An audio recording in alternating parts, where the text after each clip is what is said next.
scientifica del mondo è falsata fin nelle sue radici, rimanda a schemi e misurazioni che non fanno prese sul tessuto reale. La durata è un continuo, non una successione di istanti discreti.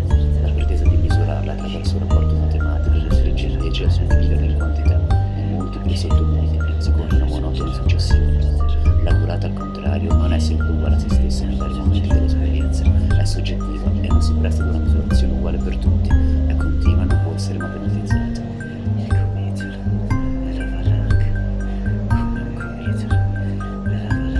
L'intervallo di durata non conta dal punto di vista della fisica, essa riesce a cogliere solo la proiezione della traiettoria spaziale, non il movimento in sé. Ciò che registra la durata reale è la singola coscienza, per la quale il tempo è inesteso e non divisibile, qualitativo ed eterogeneo, non misurabile ed irreversibile. C'è un'inconciliabile scissione tra il mondo e la sua coscienza.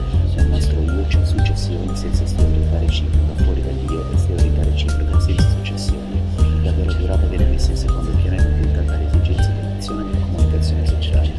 La comune idea di spazio influenza la nostra insaputa anche un evidente agire. Proiettiamo il tempo nello spazio, la successione prende per noi la forma di una linea continua, mentre solo a tratti riconosciamo la caratteristica peculiare della nostra coscienza, il flusso di coscienza, diverso il tempo della scienza da quello reale, che ciascuno di noi vive nella propria coscienza.